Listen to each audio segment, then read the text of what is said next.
a gente teve essa vitória importante, doutor. Explica pra gente o que aconteceu. Eu fiquei estarrecido ver a União tendo que pagar por um erro do Alexandre. Não, perfeito.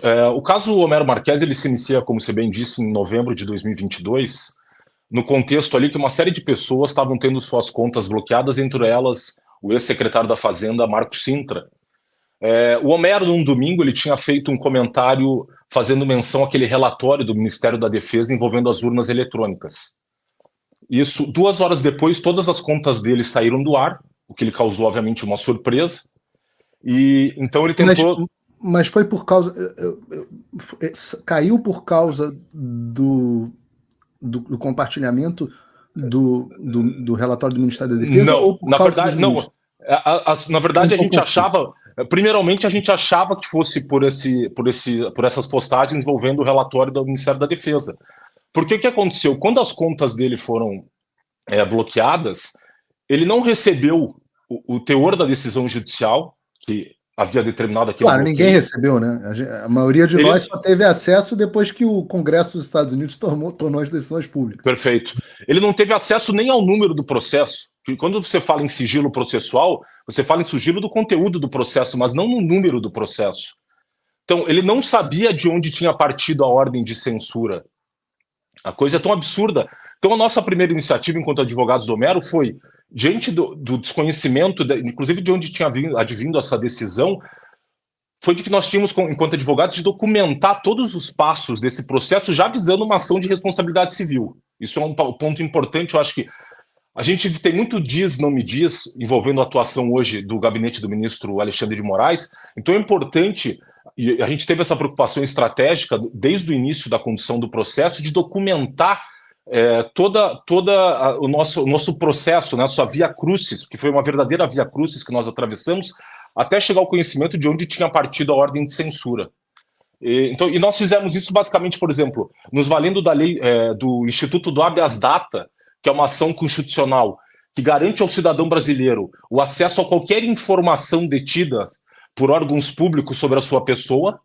Então, nesse momento, nós requisitamos as informações que envolviam Homero Marques perante o TSE e perante o STF, porque provavelmente eram desses 2 lugares que provavelmente teriam saído a ordem de censura do Homero. A princípio, o TSE disse que não teria vindo dali a ordem de censura.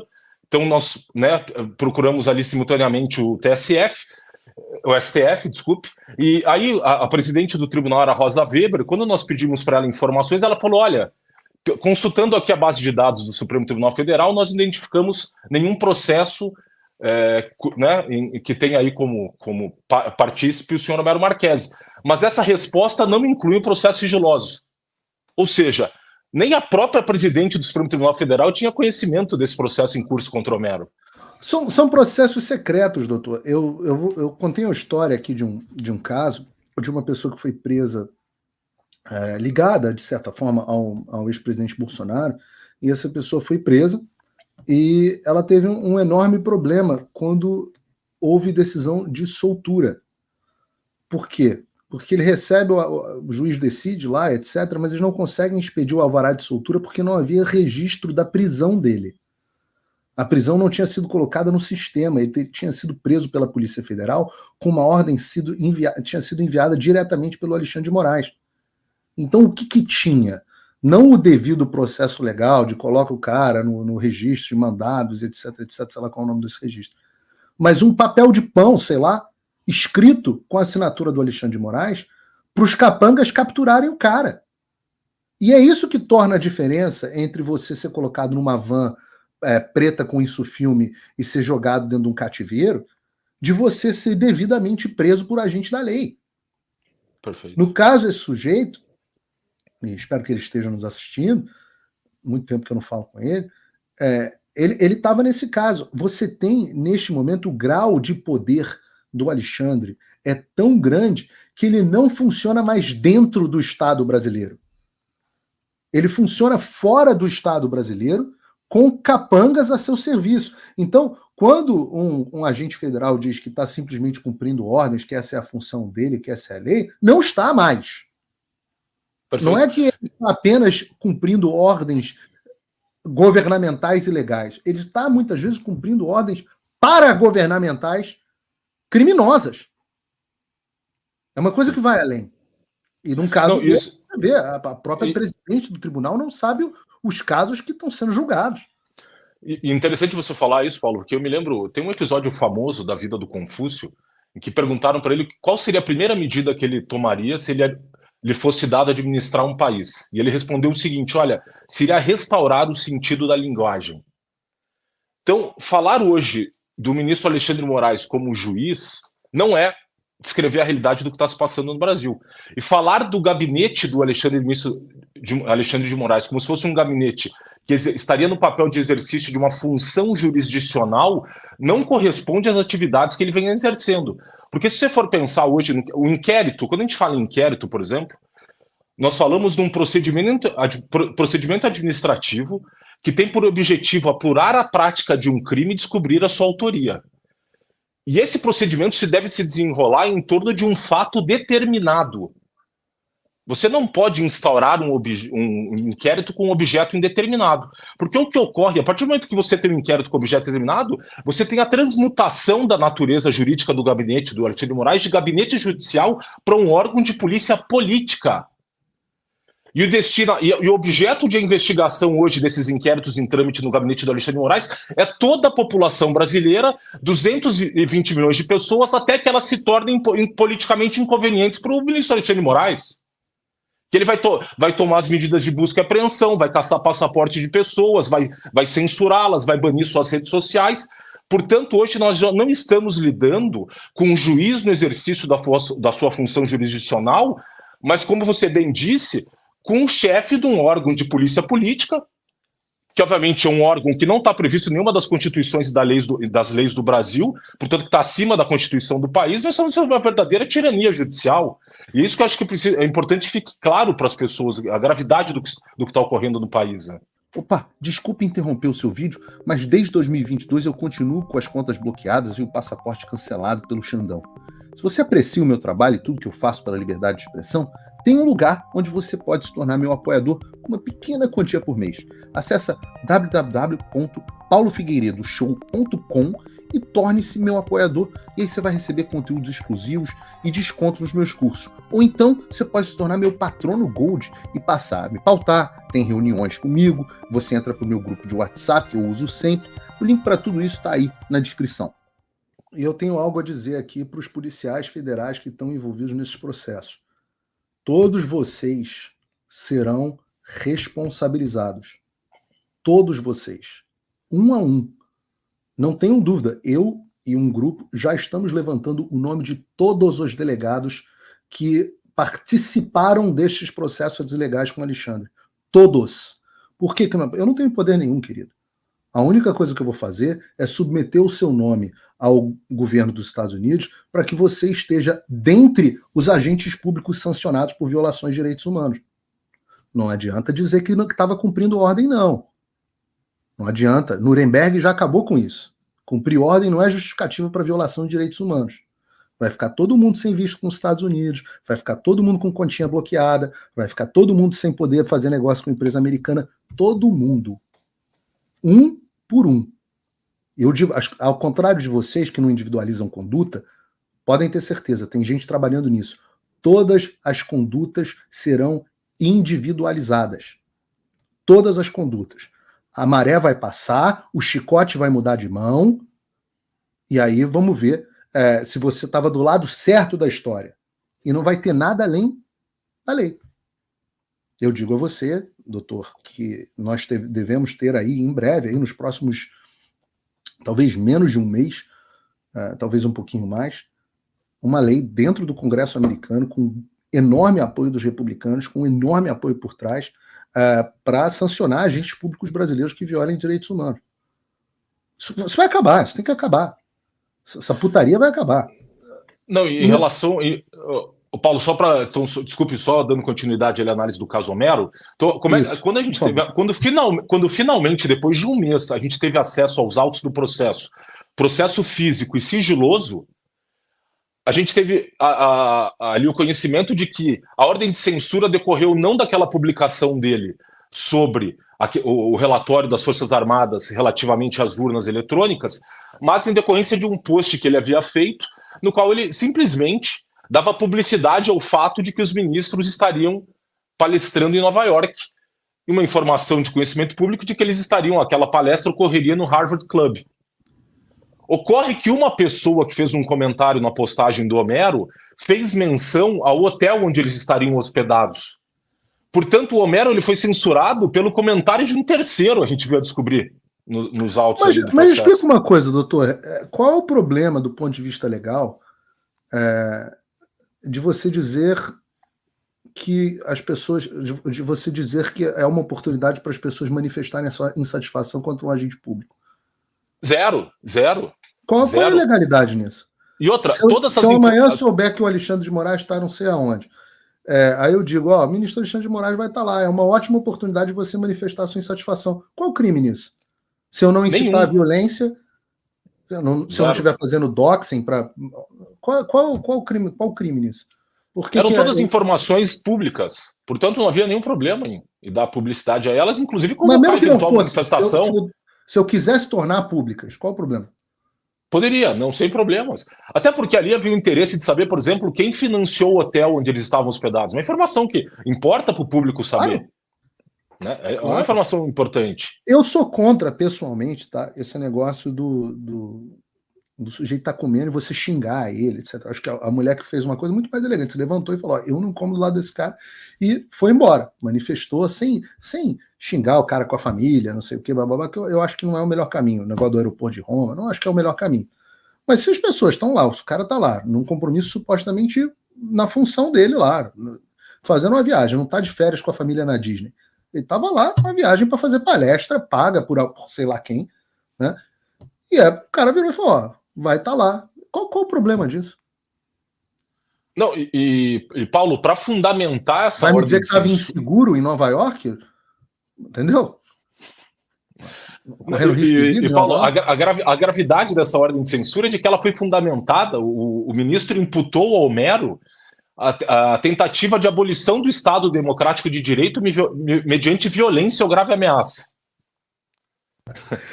Virou esculhambação. Aí virou várzea. Pô, o cara golpe de Estado por dizer onde é que o ministro está hospedado em Nova York é brincadeira. Aí acabou, perdeu completamente, chutou o balde, escreveu. Eu quero saber outra coisa. Ele escreveu na sentença dele que liberdade de expressão não é liberdade de agressão? Escreveu. E botou em caps lock como se fosse um artigo do Código Penal, não? Sim. É isso que vocês resumiram. Vocês todos que bancaram esse tipo de coisa, é isso que vocês resumiram o direito no Brasil. É isso. E um dos fundamentos da decisão é de que seria possível afastar excepcionalmente as garantias individuais do Homero. Como fez comigo. E a pergunta, eu tenho uma curiosidade. A reportagem diz que o juiz disse que estava tudo certo, que isso podia ter acontecido, mas que o erro foi procedimental. Qual foi o erro? O que o juiz avalizou e o que é o erro? Basicamente, o juiz disse que em relação ao conteúdo da decisão, ela estava perfeita, não teria nenhum erro. Então, pode censurar as pessoas e acusá-las de Estado o judiciário... Isso foi justiça de onde? Foi Justiça Federal do Paraná, Maringá. Paraná. Então, a Justiça Federal do Paraná, pô, tá, enorme reputação, né? Então, a Justiça Federal do Paraná decidiu que é correto você censurar as pessoas e que constitui a abolição violenta do Estado Democrático de Direito e que tem mesmo que retirar as redes sociais. Ele tratou disso muito en passant, o juiz. Claramente, aí, né, a gente claramente assim, porque ele não queria, de fato, se debruçar sobre o mérito da decisão. Ok. Até porque, pela responsabilidade civil do Estado nesses casos, quando a gente fala em ato judicial, você tem que comprovar o dolo, a culpa grave ou a fraude na decisão. Então, provavelmente ele não quis adentrar esse mérito e por isso foi muito en passant que ele tratou da questão do mérito da decisão. Agora, em relação ao procedimento, ao processo, que a gente fala em erro em procedendo, a forma como o processo foi conduzido, aí sim ele reconheceu esse erro. E por quê? Porque no final de dezembro, a gente interpôs um agravo regimental, que é o recurso cabível daquela decisão, né, se a gente pode chamá-la de decisão, uma ordem de censura, e logo após o Alexandre de Moraes deu uma nova decisão reativando as contas do Homero, não com base no nosso recurso, mas com base no pedido do Arthur Lira.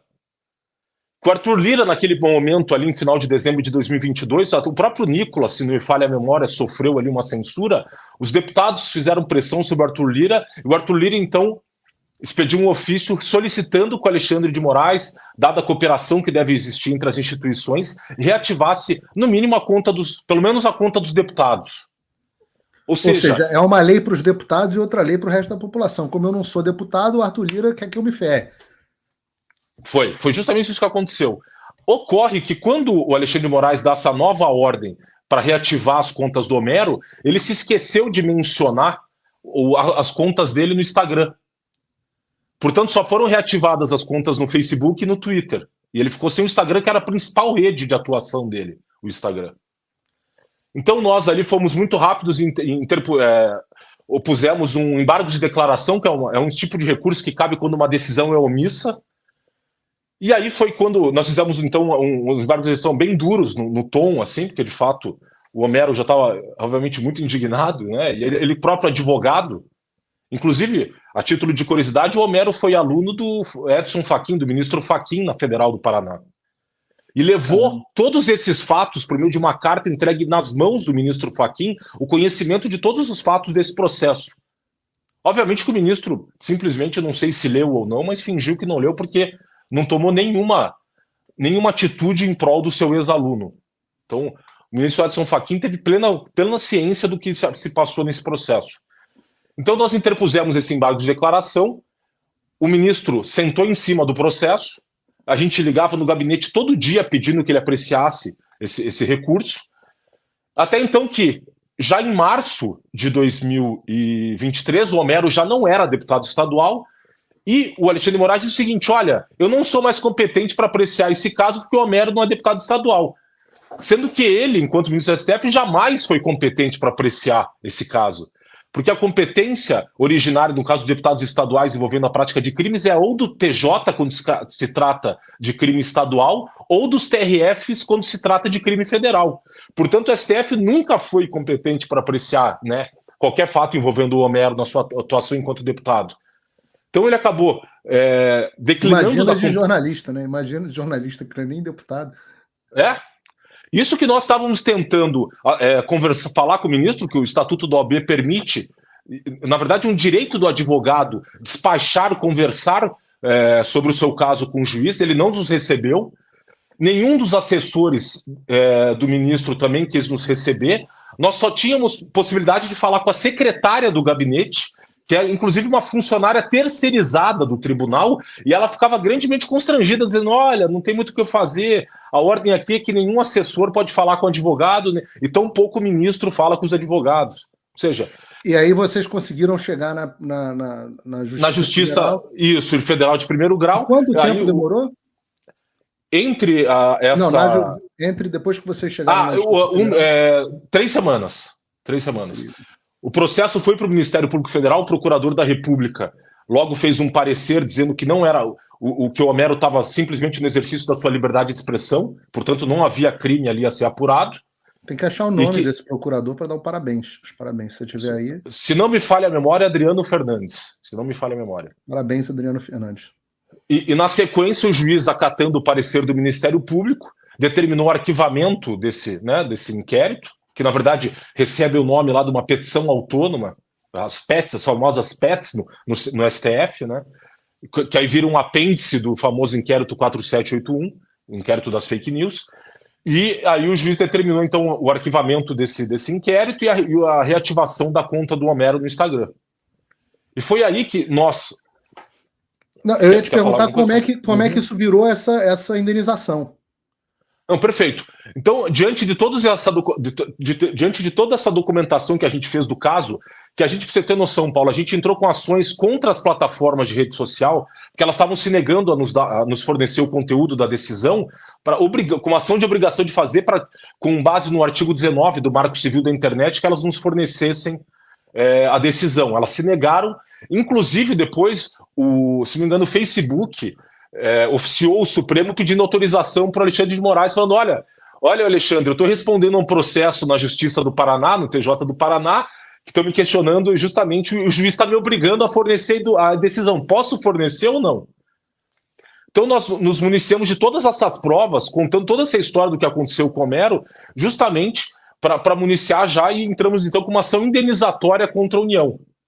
E essa ação, na verdade, até, Paulo, para fins de fidelidade ali aos fatos, eu auxiliei o Homero, mas o Homero fez questão dele próprio assinar.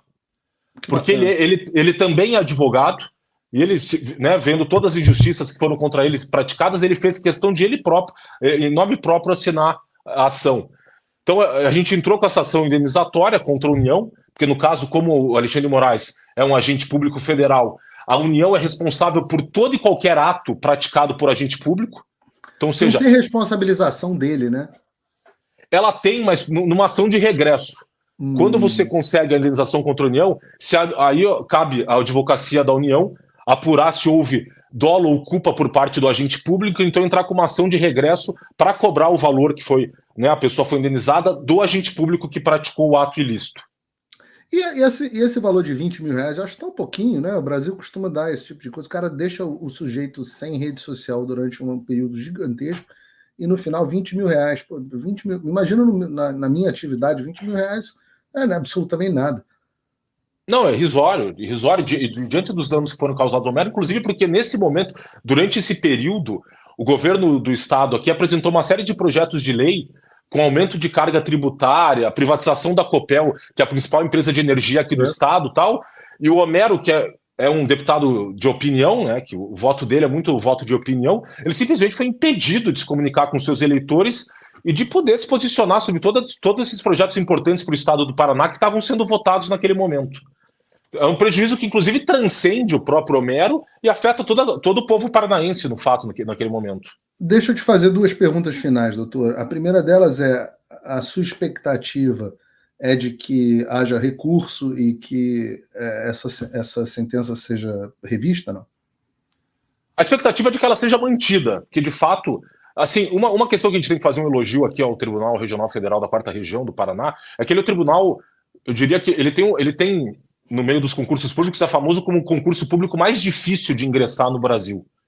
A Justiça Federal da 4ª Região, que engloba Paraná, Santa Catarina e Rio Grande do Sul. Portanto, são juízes extremamente técnicos. A sentença do juiz, do ponto de vista técnico, foi muito, muito correta. Então, a tendência, diante da tecnicidade do tribunal, é manter a sentença. E aí nós temos uma questão também que, eventualmente, podia ser enfrentado um recurso extraordinário no próprio STF. Certo. Mas a jurisprudência... Essa era a minha pergunta. De um jeito ou de outro, não vai acabar no próprio STF? Pode acabar, mas a jurisprudência unânime do STF é de que casos de responsabilidade civil, como envolve a análise do conjunto fático da questão, ela não pode ser feita pelo Supremo Tribunal Federal. Agora, conhecendo a atuação recente do tribunal, obviamente que a gente sabe que isso não é uma garantia de nada, né? Eu tenho um certo ceticismo. A minha outra pergunta é se isso não é, essa decisão inédita não abre espaço, porque eu brinco de dizer aqui no programa que eu tenho até pena do contribuinte brasileiro, porque vai pagar a pensão para mim para o resto da vida, né? Não tenho dúvida que quando o chicote mudar de mão, eu vou entrar com uma gigantesca ação de indenização e tomara que haja ação de regresso por parte da Advocacia Geral. Mas, no final das contas, eu acho que vai acabar sobrando muito para o contribuinte brasileiro. Esse tipo de decisão abre um precedente para que outras pessoas possam pedir indenização em relação aos abusos praticados pelo Alexandre? Com certeza. Inclusive, assim, não é um precedente vinculante, obviamente, que não é o caso, por exemplo, uma decisão do Supremo, por exemplo, em controle concentrado de constitucionalidade, em que ali, de fato, os outros tribunais têm de seguir a decisão, mas há um precedente, obviamente, simbólico e persuasivo de que os juízes, se deparando com outros casos similares, geralmente acabam indo estudar decisões similares que já foram proferidas e tendem a respeitar o precedente estabelecido. Isso é uma coisa que tem sido muito discutida no meio jurídico brasileiro, que é o respeito aos precedentes no sentido de dar maior segurança jurídica, né, para as questões. Então, é um precedente muito importante, ainda mais advindo do Tribunal Regional Federal da Quarta Região, como disse, é um tribunal muito respeitado no Brasil todo. Muitíssimo interessante, eu aguardo aí as cenas dos próximos capítulos. Eu sou um pouco cético com a atuação do judiciário, mas nem por isso deixei de achar isso uma grande notícia e uma vitória digna aqui de ser explorada no programa. Doutor, muito obrigado pela tua presença, pela tua participação, e mais uma vez parabéns pelo feito, pela vitória. Opa, eu que agradeço, e agradeço também aí pelo seu trabalho, continue firme aí, vamos, né, continuamos lutando pelo Brasil. Obrigado.